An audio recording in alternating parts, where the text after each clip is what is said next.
Okay अभी तक आप लोग का मॉड्यूल 1 टू मॉड्यूल 5 कंप्लीट हो चुका है और आज कुछ लोग पूछ रहे थे कि what is the syllabus for mid semester examination. So as I informed you earlier also कि जब भी आपका एग्जामिनेशन होगा सिलेबस वही होगा जो पढ़ा दिया जा चुका है उस डेट के पहले तक. ठीक है, सो कीप रिमेम्बर दैट. और आप लोग की किस डेट में है मिड सेम ऑपरेटिंग सिस्टम का? 14 सर. ओके सभी को याद है ना? उस दिन मुझे एक्सक्यूज मत देना कि 14 को इस डेट में इस टाइम पे नहीं आ पाया, उसके बाद होगा नहीं आपके पास जो भी एक्सक्यूज हो. सर कहीं वो भी हो, एग्जाम कौन से प्लेटफॉर्म पे होगा? Platform let me decide that, but online examination है तो ऑनलाइन ही होगा. Okay sir.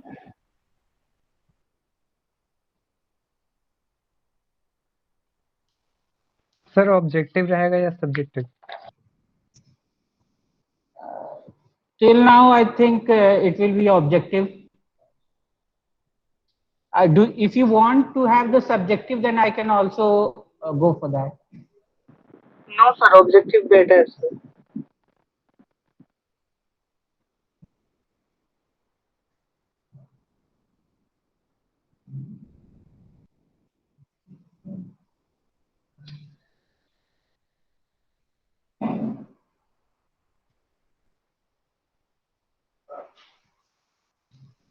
Okay, let's start today's session. From today onwards, we will start module number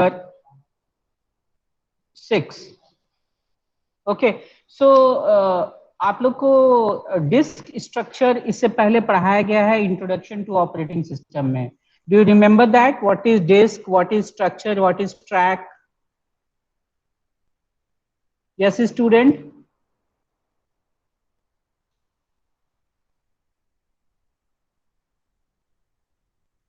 किसी को याद है डिस्क क्या होता है, या ट्रैक क्या है, या सेक्टर क्या है?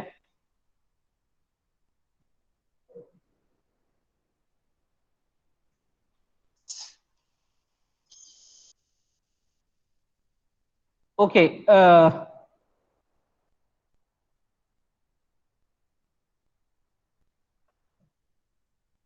ओके तो स्टार्ट करते हैं.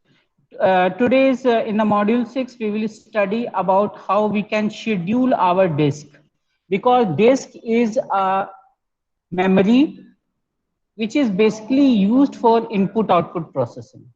Okay, students are still joining.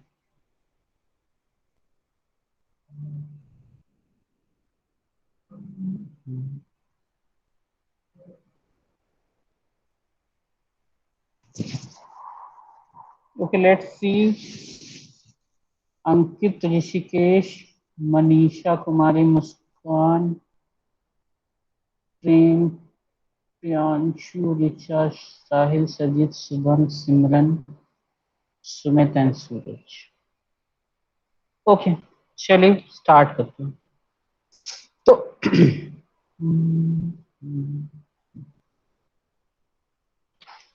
अरे यार इसीलिए बोलते हैं कि एक टाइम पे ज्वाइन करो.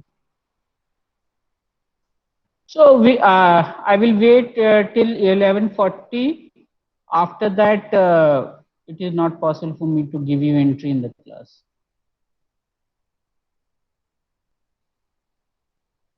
शुरू से बोला ही गया कि जल्दी क्लास ज्वाइन कीजिए, टाइम पे ज्वाइन कीजिए, बट स्टिल आप तो का वही रवैया।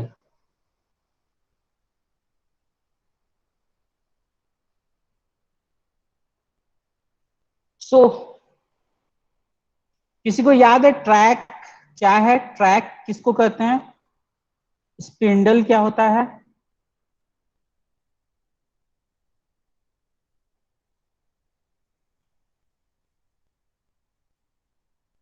मतलब पूरा क्लास साइलेंट है, इट मींस किसी को आता नहीं है कुछ भी।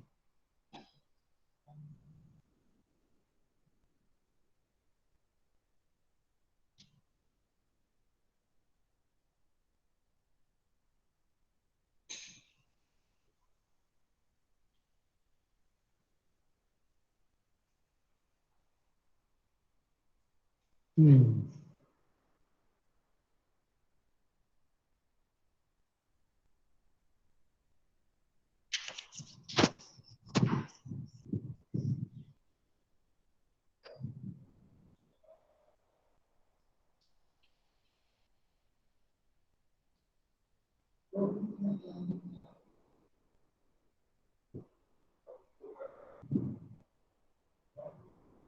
चलिए स्टार्ट करते हैं।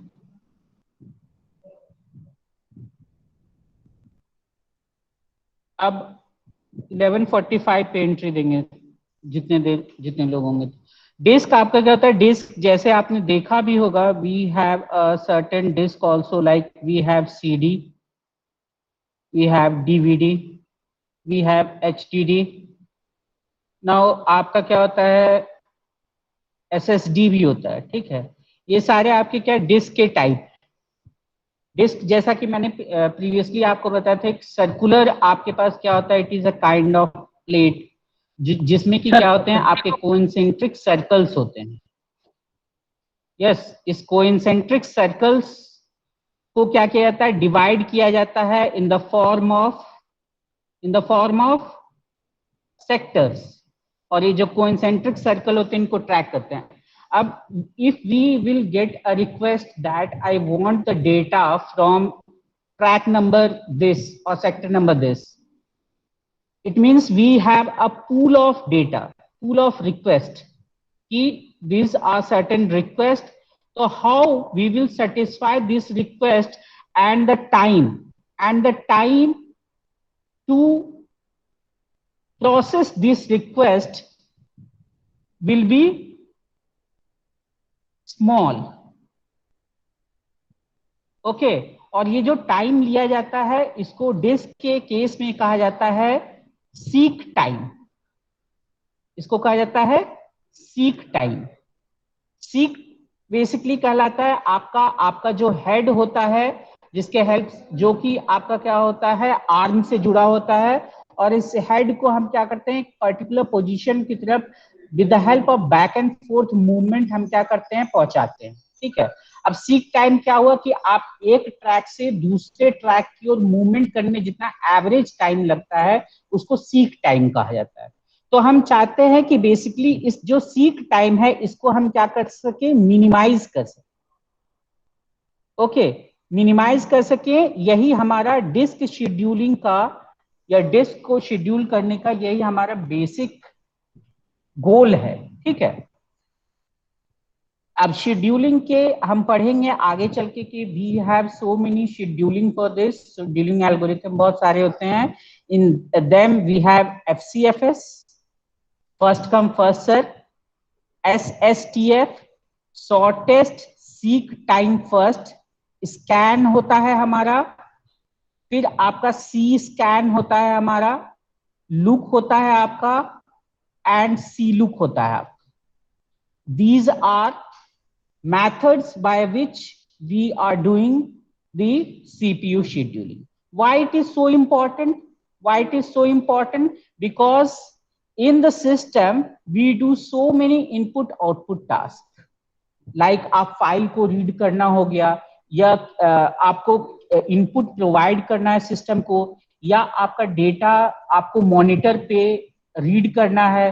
तो these are all things are considered in the umbrella of input output. So these is the parameter which we want to reduce the time taken to do this process, and this is done by the help of disk scheduling. How we manage our disk, how we manage our request. Okay, so moving further, and I gave you all the related information about disk in the module 1 also.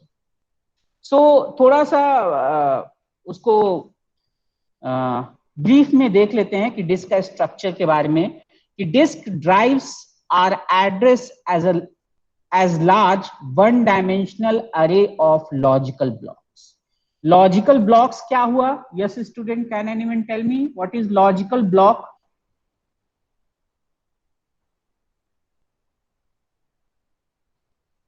सो गए क्या सभी लोग? What is logical block?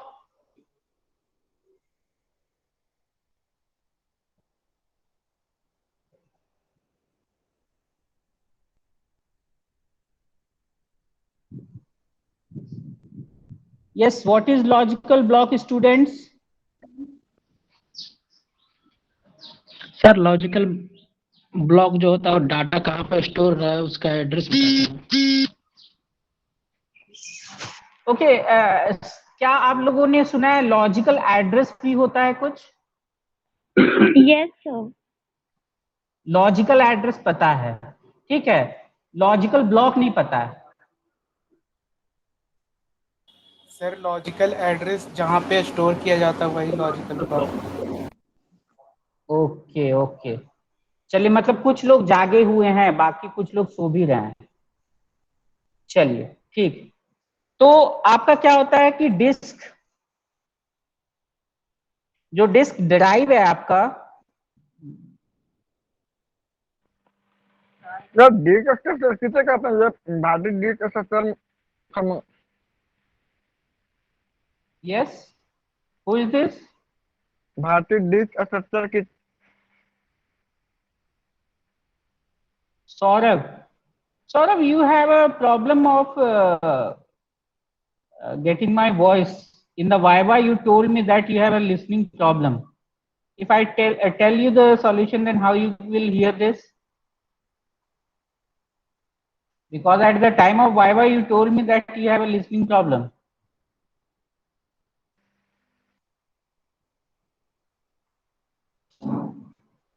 जो disc structure है आपका, basically आपके बहुत सारे डिस्क होते हैं। आपका पूरा एक जो स्पिंडल होता है, उस स्पिंडल में क्या किया जाता है, बहुत सारे डिस्क को एक के ऊपर स्टैक किया जाता है, ठीक है। और इन डिस्क से जब आपको किसी पर्टिकुलर लोकेशन का, किसी लॉजिकल एड्रेस का, क्योंकि आपका जो भी अभी तक आपने पढ़ा, जो रैम है, जो रोम है, वो आपका मेन मेमोरी का पार्ट है। ये डिस्क जो होता है, disk is basically secondary memory, ठीक है। तो ये सेकेंडरी मेमोरी से हम क्या करते हैं, ये आपका जो भी डेटा का रिक्वायरमेंट होता है, सेकेंडरी मेमोरी है, इट मींस कि क्या होगा, whatever the address it have, that will be the logical address. Okay, तो इन लॉजिकल एड्रेस को जब आपका को रीड करना होता है, तो इसीलिए हम क्या करते हैं, डिस्क एक स्ट्रक्चर, किस स्ट्रक्चर में हम इसको रीड करें, we have to have a knowledge about that, कि इनको किस टाइप से स्टोर किया गया, किस टाइप से हम इसके डेटा को रीड कर सकते हैं, what we have to do, मतलब सीक क्या होता है, आपका एवरेज लेटेंसी टाइम क्या होता है, या ट्रांसफर टाइम क्या होता है, ये सब हमारा आपका डिस्क स्ट्रक्चर के अंदर आता है। For that we study about the disk structure. Okay, did you got my point, Saurabh Kumar?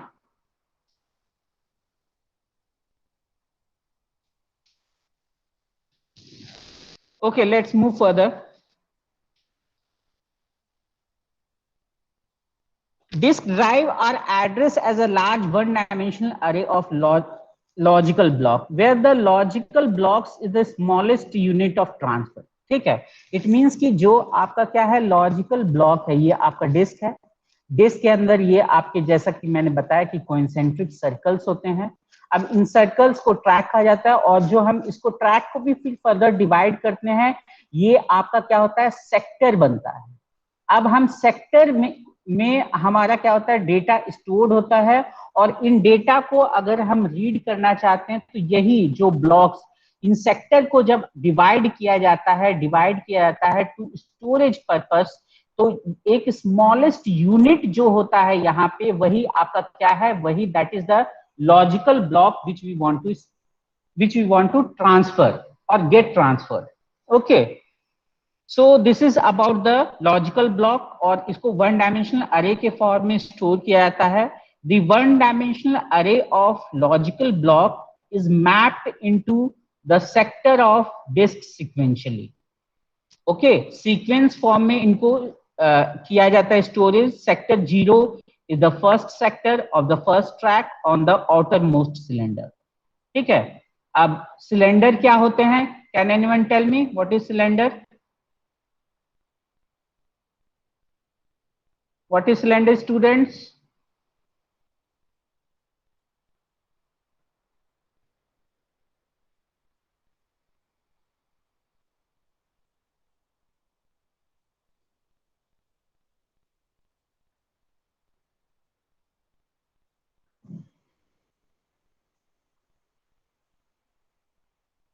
Okay, we talked about the cylinder.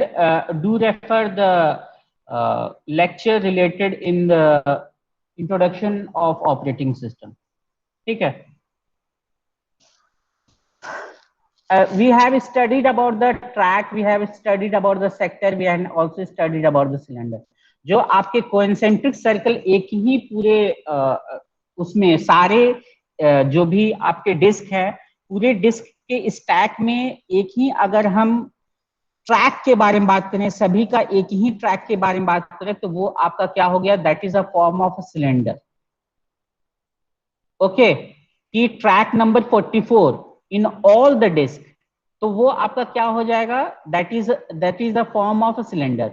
और आपका यहाँ पे जो बात किया जा रहा है सेक्टर 0 के बारे में, जो आपका फर्स्ट सेक्टर होगा, तो जो आपका यहाँ पे अजम्पशन लेके चल रहे हैं हम कि आपका जो ट्रैक 0 है that is the outer most track, और जितने भी यहाँ पे आपके डिस्क होंगे इस स्पिंडल में लगे हुए, उन डिस्क में जो सबसे आउटर मोस्ट होगा उनको सिलेंडर 0 हम कहेंगे कि सिलेंडर 0 है। ओके, लाइक दैट हमारा मूवमेंट होगा। Mapping proceeds in order through the track, मतलब कि हम ट्रैक बाय ट्रैक के फॉर्म में हम क्या करते हैं, इनको मैपिंग करते हैं। मैपिंग के बारे में भी हम नेक्स्ट जब डिस्क स्ट्रक्चर को आगे चल के पढ़ेंगे तो हम मैपिंग करेंगे कि how we convert the address in the form of कि विच सेक्टर, किस सेक्टर में हमें जाना है, किस ट्रैक में जाना है, कौन सा सिलेंडर नंबर होगा इन दैट। ओके, सो उस वहां पे क्या होता है, that is the form of like कि सिलेंडर नंबर क्या है, सिलेंडर नंबर के बाद आपका कौन सा सेक्टर है, फिर कौन सा ट्रैक है, ये जो इंफॉर्मेशन है that is a form of to represent a mapping. Okay, now moving further, the operating system is responsible for using hardware efficiently. Okay, जैसा कि हमने पहले भी पढ़ा है कि जो ऑपरेटिंग सिस्टम होता है ये एक रिसोर्स मैनेजर की तरह वर्क करता है, तो जितने भी रिसोर्स होते हैं उनको इफिशिएंट यूटिलाइजेशन के लिए ऑपरेटिंग सिस्टम रिस्पॉन्सिबल होता है। और डिस्क ड्राइव भी क्या है, एक तरह का आपका रिसोर्स ही है। For the disk drive this means having a fast access time and disk bandwidth.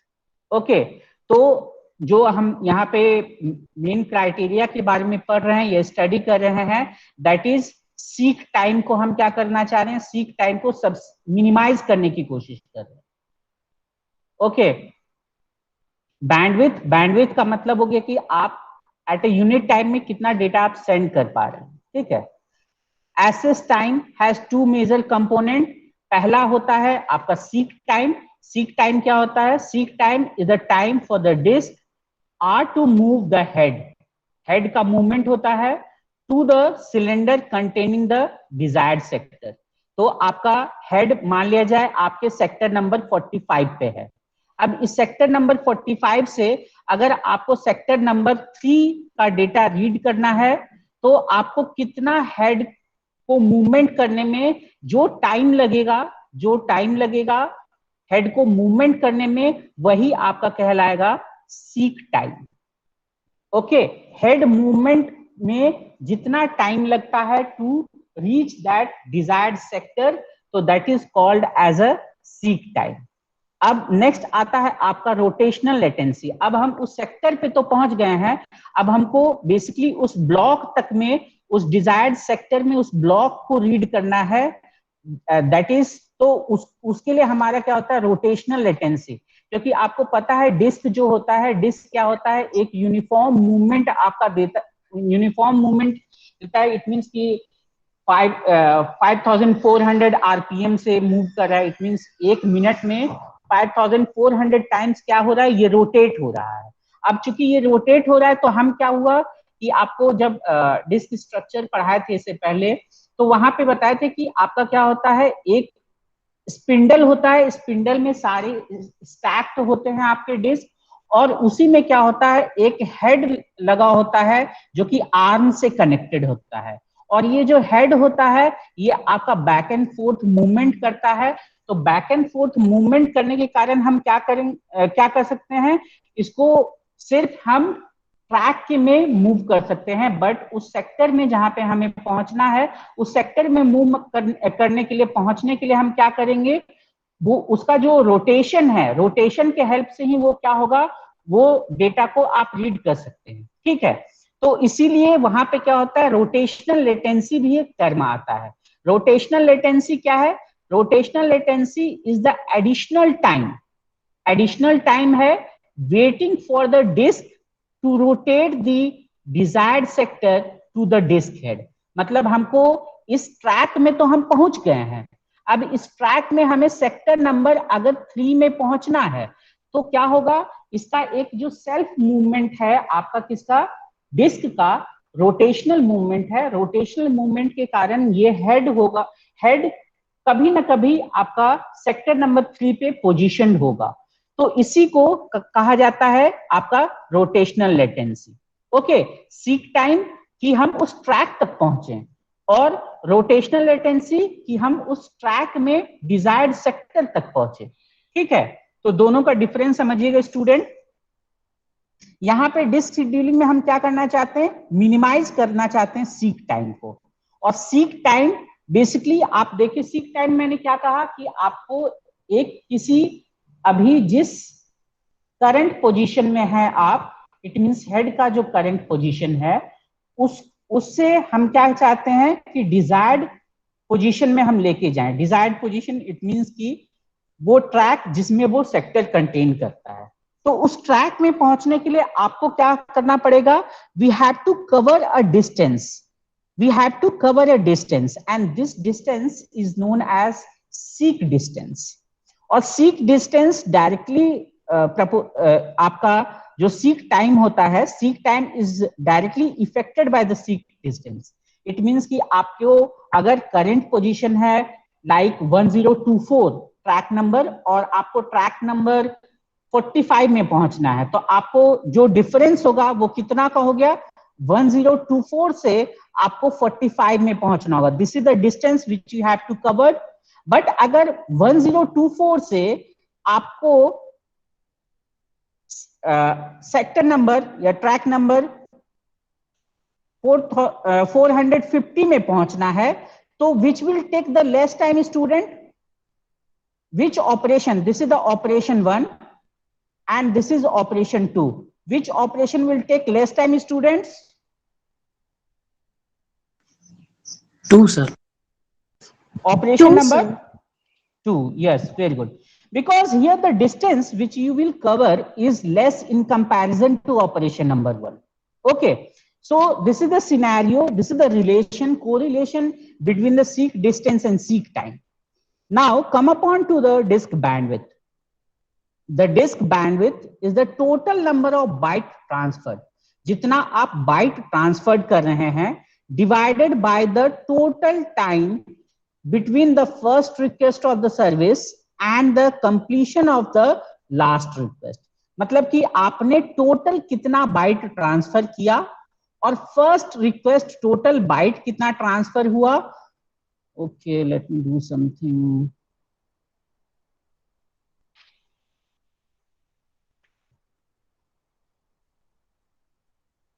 Okay, कितना बाइट आपका ट्रांसफर हुआ टोटल, डिवाइडेड बाय कितना टाइम लगा total.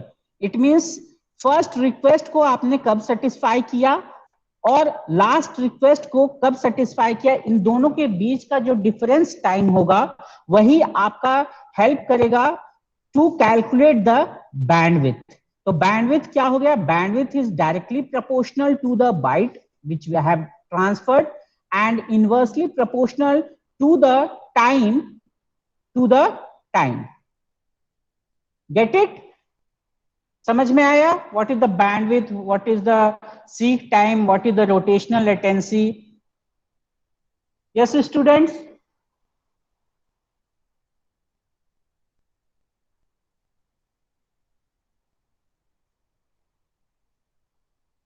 Yes, sir. Okay, now move upon to the disk scheduling algorithm or how we schedule the disk. As I told you, we have several algorithms.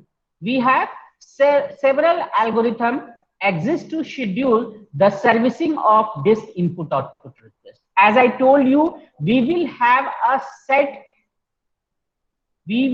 set or array to satisfy the request. ठीक है, अब यहाँ पे जो request Q है इसमें ये बताया गया कि जो आपका रिक्वेस्ट क्यू है उसमें वैल्यू 0 से लेकर के 199 तक आ सकता है। ठीक है, और कहा गया कि आपका हेड पॉइंटर कहाँ है, अभी 53rd लोकेशन पे आपका हेड पॉइंटर है। ठीक है, तो आप मान के चले कि 53rd ट्रैक पे आपका हेड है अभी, और आपको इन रिक्वेस्ट को क्या करना है, सेटिस्फाई करना है। तो हम कैसे मूवमेंट करें, क्या हम पहले 14 पे जाएं, क्या हम पहले 98 पे जाएं, कि किस ऑर्डर में हम इस रिक्वेस्ट को सेटिस्फाई करें? Because as I told you the seek distance directly affects the seek time. Okay, and our main goal here is to minimize the seek time value. Now this is the question which we have, and first we will use the FCFS disk scheduling algorithm. तो Q हमारे पास है 98, 183, 37, 122, 14, 124, 65 and 67. कुछ नहीं करना है, addition and subtraction है। अगर आपको एडिशन एंड सब्ट्रैक्शन आता है और कॉन्सेप्ट आपका क्लियर है कि किस डायरेक्शन में हमारा मूवमेंट होगा या किस ऑर्डर में हम रिक्वेस्ट को सेटिस्फाई करेंगे, वो हमारा डिटरमाइन करता है कि what will be the final value of seek time. Okay, so let's start. अभी सबसे पहले आप ये करेंगे कि जो भी आपके रिक्वेस्ट हैं उसको आप क्या करेंगे, नंबर लाइन में रिप्रेजेंट कर लेंगे. This is the number line. जैसा कि आपको क्वेश्चन में गिवन है कि आपका जो स्मॉलेस्ट रिक्वेस्ट है वो क्या है, 0, और हाईएस्ट जो रिक्वेस्ट है वो कितना पॉसिबल है, 190. तो ये नंबर लाइन में वैल्यू आ गया 0 एंड 190. ओके, नेक्स्ट हम क्या करेंगे, as per the order which should be in the number line, हम क्या करेंगे, अपने रिक्वेस्ट को क्या करेंगे, मार्क करते चले जाएंगे. जैसे 98 क्या होगा आपका, 0 से 199 के बीच में आएगा, तो 98 को हमने पोजीशन दे दिया. 183 क्या आएगा, 183 98 से 199 के बीच में यहाँ पे आएगा 183. तो आप क्या करेंगे, नंबर्स को रिप्रेजेंट करेंगे. अब हमने नंबर को रिप्रेजेंट करने के बाद क्या करेंगे, आप ये मान के चले कि these are the tracks और request which we have to satisfy. तो सबसे पहले आपको गिवन है कि हेड का स्टार्टिंग पॉइंट कहाँ है 53 पर. तो हम 53 से स्टार्ट करेंगे. Let's start. अब FCFS में क्या होता है, जिस ऑर्डर में रिक्वेस्ट आया है हम उसी ऑर्डर में रिक्वेस्ट को सेटिस्फाई करते हैं. सबसे पहले रिक्वेस्ट कहाँ आया है, 98 पे. तो हम 53 से मूवमेंट करेंगे कहाँ, 98 पे. 98 को हमने रिक्वेस्ट को सेटिस्फाई कर दिया. अब 98 के बाद कौन सा रिक्वेस्ट आया है, ये आपका क्यू है जो रिक्वेस्ट को बता रहा है. तो 98 के बाद कौन सा रिक्वेस्ट आया है, 183 पे. तो 98 से हम 183 पे जाएंगे। तो यहाँ पे टोटल हेड मूवमेंट 98 से 53 के बीच में कितना लगा स्टूडेंट? 98 माइनस 53, ये हो गया आपका सीक डिस्टेंस। Seek distance. फिर 98 से 183 पे गए तो सीक डिस्टेंस कितना हो जाएगा? 183 माइनस 98। फिर आपका 183 के बाद कहां आ रहा है रिक्वेस्ट? 37 पे। तो हम क्या करेंगे? 37 पे जाएंगे। 37 पे आ गए। अब यहाँ पे सीक डिस्टेंस कितना हुआ स्टूडेंट? लास्ट पोजीशन हमारा कहाँ था? 183 पे। रिक्वेस्टेड कहाँ था या डेस्टिनेशन कहाँ था? 37 पे। तो seek distance will be this 183 minus 37। फिर नेक्स्ट हमारा क्या आया रिक्वेस्ट? 122। तो हम क्या करेंगे? हेड को मूव करेंगे 122 वाले लोकेशन पे।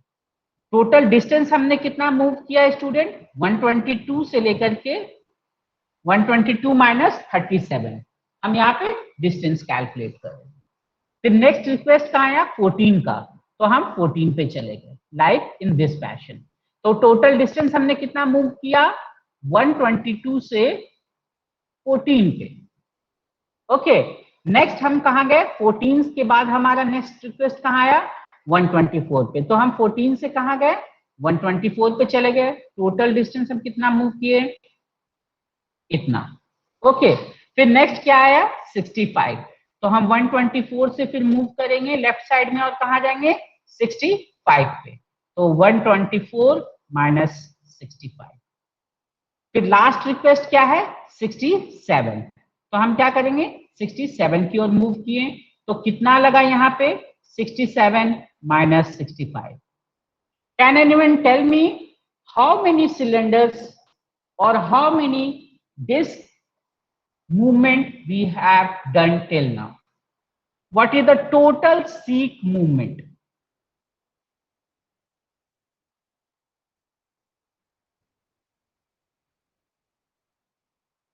Yes student, सिर्फ आपको क्या करना है? Addition subtraction. Yes, tell me what will the value?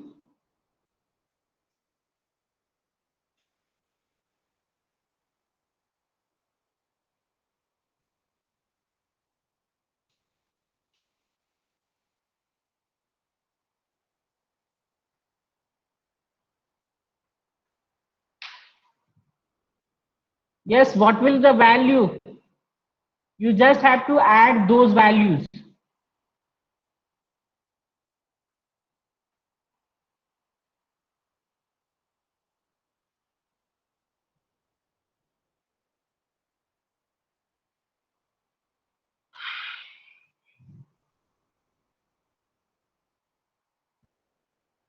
Okay. 516 Subham Kumar.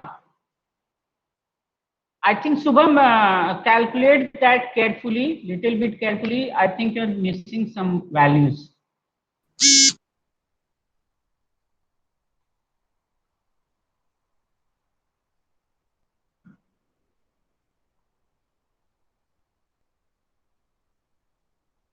Some, आपको सिर्फ एडिशन एंड सब्ट्रैक्शन करना है, बाकी कुछ नहीं करना है।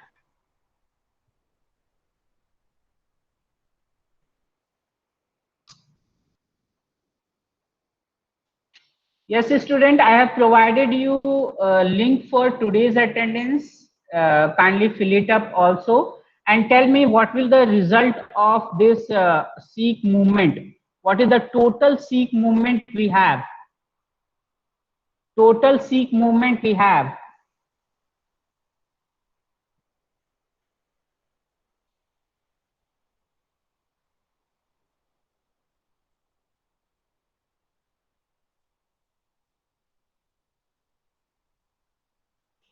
Yes, any one of you?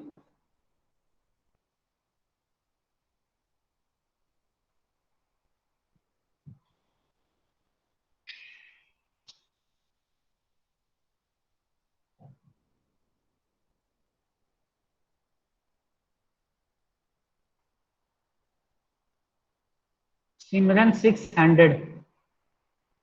Okay, sir मेरा भीवा कैसे होगा?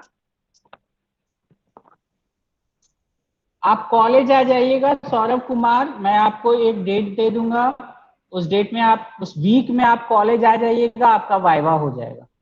सर मेरा ऑफलाइन भीवा होगा ना? हाँ, ऑफलाइन ही होगा। कॉलेज आने का मतलब क्या हुआ, ऑफलाइन ही ना। सर कॉलेज कब खुलेगा? अब कॉलेज कब खुलेगा, आप कॉलेज में एडमिनिस्ट्रेशन से पूछ लीजिए, मैं कैसे बता सकता हूँ। 12 तारीख को कम, सर 12 को कंफर्म है ना? Yes Manisha Kumari, yes 640 is the right answer students, 640 is the right answer।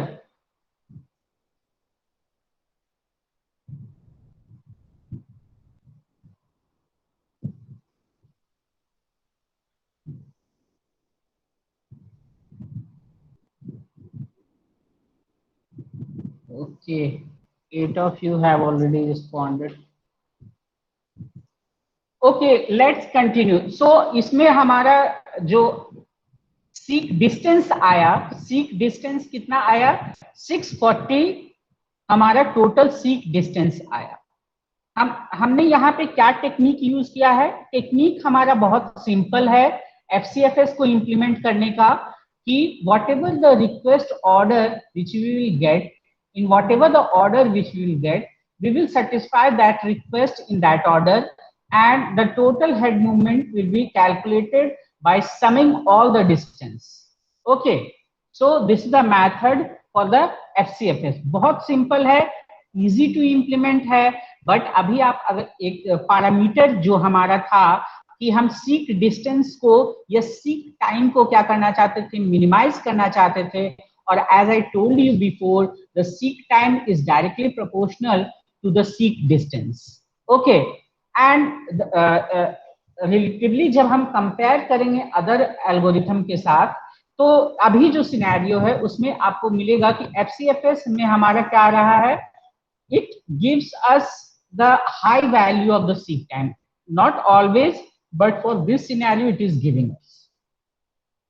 Next जो हमारा अप्रोच है to schedule the days is known as SSTF, और SSTF का जो एक्रोनेम होता है वो है आपका shortest seek time first, shortest seek time first. और इसमें हम क्या करते हैं कि we will look into that कि whatever the current head position what we have and what is the shortest request or shortest distance request which we have, तो हम उसको सेटिस्फाई करेंगे। इट मींस कि करंट हेड पोजीशन हमारा जहां पे है, हम करंट हेड पोजीशन को लेंगे और हम देखेंगे कि हमारा जो भी रिक्वेस्ट है आइदर लेफ्ट हैंड साइड और request either on right hand side, हम इनमें जहां पे हम सबसे कम डिस्टेंस लग रहा है हमारा मूवमेंट का, हम उस रिक्वेस्ट को सबसे पहले सेटिस्फाई करेंगे।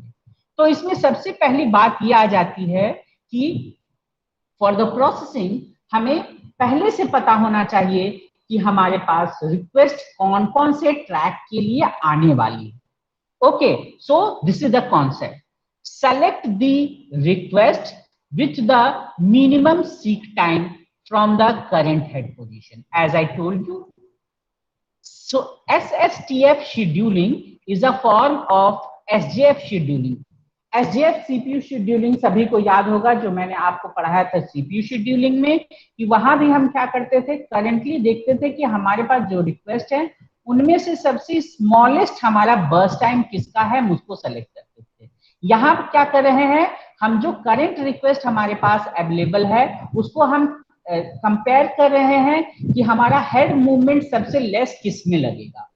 तो हम जहां हमारा सबसे स्मॉल लगेगा हम क्या करेंगे, उस रिक्वेस्ट को सेटिस्फाई करते चलेंगे। May cause starvation for some request as it was in the case of SJF also. SJF में भी हमारा स्टारवेशन होता था, यहां भी स्टारवेशन हो सकता है। स्टारवेशन का सिंपल क्या मतलब है कि लॉन्ग हम वेटिंग करवा रहे हैं किसी रिक्वेस्ट को, ओके, लॉन्ग वेटिंग हो रहा है।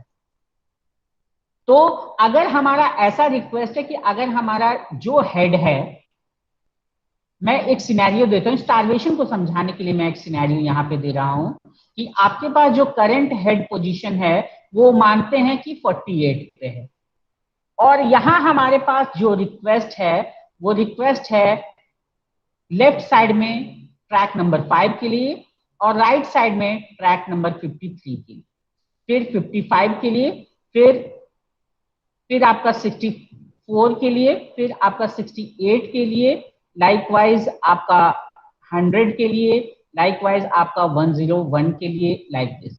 तो आप अगर यहाँ पे कैलकुलेट करेंगे तो यहां से लेफ्ट में, यहां से अगर लेफ्ट में जाएगा तो कितना मूवमेंट करना पड़ेगा उसको, लेफ्ट इट मींस कि 5 की तरफ जाएगा, तो 48 माइनस 5 तो कितना हो जाएगा, 43 मूवमेंट हो जाएगा उसका।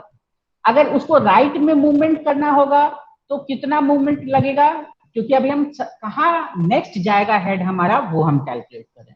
तो 53 माइनस 48 कितना मूवमेंट लगेगा, 5 मूवमेंट लगेगा। तो किधर की ओर हेड मूव करेगा, हेड ऑब्वियस है 53 की तरफ मूव करेगा। फिर 53 पे जब आपका हेड होगा तो फिर हम कैलकुलेट करेंगे कि लेफ्ट में जो रिक्वेस्ट है उसको सेटिस्फाई करने में कितना लगेगा, तो 53 minus 5 that will be become 48। और यहाँ पे अगर हम देखें तो राइट में अगर मूवमेंट करना चाहेगा तो 55 माइनस 53 कितना मूवमेंट उसको रिक्वायर्ड होगा, 2, which is less, again less है 55 की तरफ जाना। तो इस तरह से आपका क्या होगा, जैसे जैसे ये अदर रिक्वेस्ट को सेटिस्फाई करता जाएगा वो 5 से और भी दूर होता चला जाएगा, और भी दूर होता चला जाएगा। तो इस तरह से एक रिक्वेस्ट क्या हो जाएगा, ये स्टार्व करेगा, इसको थोड़ा ज्यादा वेट करना पड़ेगा फॉर द प्रोसेसिंग।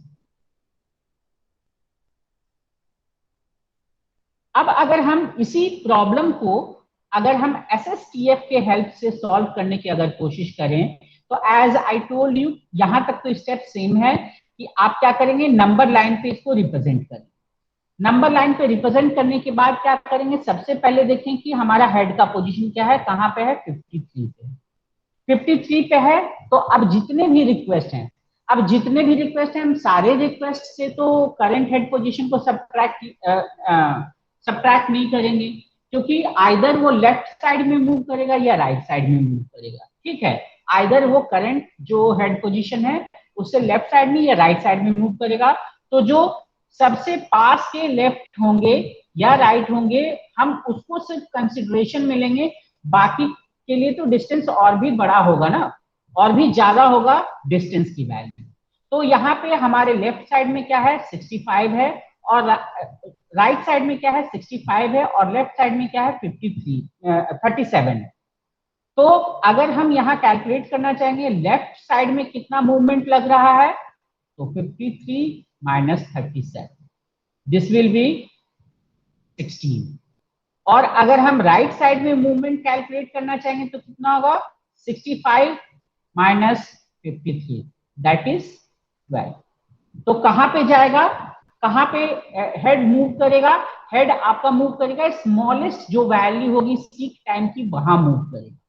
तो यहां से स्मॉलेस्ट सीक टाइम क्या होगा, 65 पे मूव करेगा। अब फिर से हम चूंकि 53 का रिक्वेस्ट तो हमारा कंप्लीट हो ही गया, अब हमारा हेड कहां पे है, 65 पे है। तो 65 पे हेड है तो फिर से हम कंपेयर करेंगे इसके लेफ्ट साइड से एंड राइट साइड में। तो अब जो लेफ्ट साइड हो गया वो क्या हो गया, अब जो लेफ्ट साइड है वो क्या हो गया, 65 माइनस 37। तो ये कितना वैल्यू आ जाएगा स्टूडेंट्स, 28। राइट साइड में कितना आ जाएगा, 67 माइनस 65, ये वैल्यू कितना हो गया, 2। तो कहां मूव करेगा, 67 की तरफ मूव करेगा। लाइकवाइज आप कैलकुलेट करते जाएंगे और इस तरह से आपका मूवमेंट हो जाएगा। आज के लिए टाइम ओवर हो रहा है, we will stop today session here. आप इसी जो न्यूमेरिकल है, रिक्वेस्ट है, इसको आप सॉल्व कीजिएगा और कैलकुलेट कीजिएगा कि टोटल हेड मूवमेंट हमारा कितना आ रहा है for the case of SSTF approach. Okay, तो आज हम अपने लेक्चर को यहीं पे स्टॉप करते। यस मनीषा। सर वो सीक टाइम और सिलेंडर दोनों सेम होता है क्या? सीक टाइम क्या हुआ? सीक टाइम मतलब हुआ कि आप क्या कर नहीं रहे सर, हैं। Sir seek distance, sorry. No, seek distance, मैंने कहा कि सीक डिस्टेंस और सीक टाइम में एक रिलेशन है कि सीक डिस्टेंस जो होता है वो डायरेक्टली प्रोपोर्शनल होता है सीक टाइम। सीक टाइम के लिए डायरेक्टली प्रोपोर्शनल होता है सीक डिस्टेंस, क्योंकि आप क्या कर रहे हैं, डिस्टेंस मूव कर रहे हैं, ठीक है, हेड को मूव कर पा रहे हैं आप एक ट्रैक से दूसरे ट्रैक की ओर। तो अगर आपको मैंने कहा कि एवरेज जो आपका एक सिलेंडर मूवमेंट के लिए आपको एवरेज जो टाइम है वो 0.25 नैनोसेकंड का है। तो जो टोटल सीक टाइम है वो कितना लगेगा? तो आप क्या करेंगे, जो सीक डिस्टेंस है उसमें 0.25 नैनोसेकंड से मल्टीप्लाई कर लेंगे तो आपका सीक टाइम निकल जाएगा। Did you got my point? Yes sir. तो सीक डिस्टेंस हम कैलकुलेट कर रहे हैं, क्योंकि अगर हमारा सीक डिस्टेंस की वैल्यू हाई है तो सीक टाइम भी हाई होगा, क्योंकि मैंने आपको जो कोरिलेशन बताया है वो याद रखिएगा कि सीक जो टाइम होता है ये डायरेक्टली प्रोपोर्शनल है सीक डिस्टेंस के। और मैं आपको अगर दे दूं एक वैल्यू कि चलो सीक टाइम जो एक सिलेंडर से मूवमेंट में लग रहा है वो एक्स वैल्यू है, तो आप क्या करोगे, जो सीक डिस्टेंस है उसमें एक्स को मल्टीप्लाई कर दोगे जो, तो आपका सीक टाइम निकल के आ जाएगा। ओके, सो और कोई question? Yes sir. No sir, thank you sir. Okay, student, I'm stopping today's session right here, right now. Tomorrow we will study deep into the other scheduling approach. Thank you and have a nice day.